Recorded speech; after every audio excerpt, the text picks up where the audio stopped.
Essentially, what my team does is they work with organisations at every level, whether it be from the IT level up to the business level, and a lot with the executives about enhancing resilience.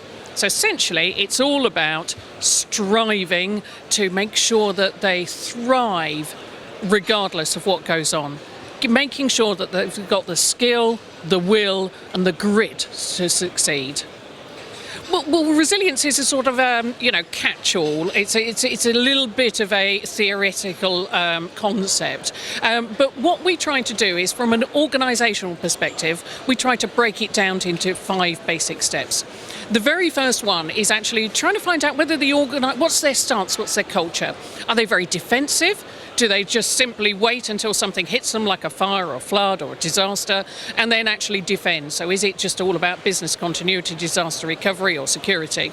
Or are they a little bit more agile? Do they actually take that as an opportunity to change and to grow? We then work with them in terms of getting their basics in, making sure that they do have the security, making sure that they've got an alternative place to work if something were to go wrong, making sure that they've got disaster recovery. If they were to lose something, it comes back again.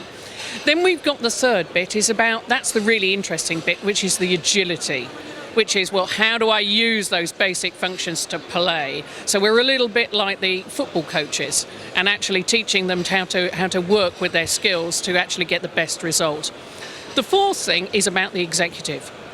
Because in some of the things, the world is far more complex, it's uncertain, we've got risks with adversaries who actually change what they're doing in the middle of an attack.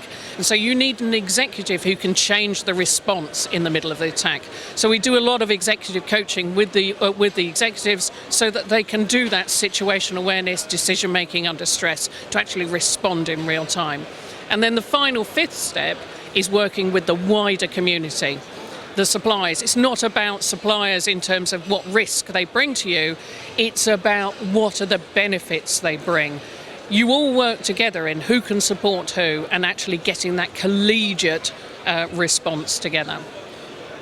Certainly. So what we were doing yesterday is we were running a live disaster scenario exercise to bring to life why you need to have certain elements of resilience in your organisation.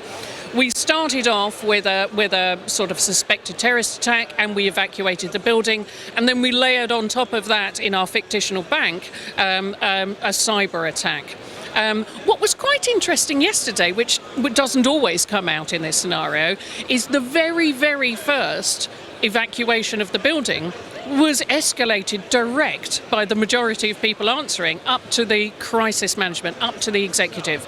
Now, to me, that's probably not the best use of their time. Something like a building evacuation falls into what I call the known knowns. It's something I can anticipate. It's something that you really should be able to deal with operationally.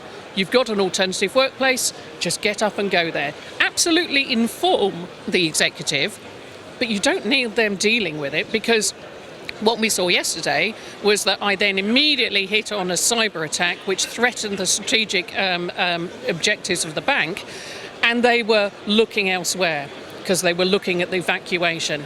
And that's the sort of lessons we like to teach people.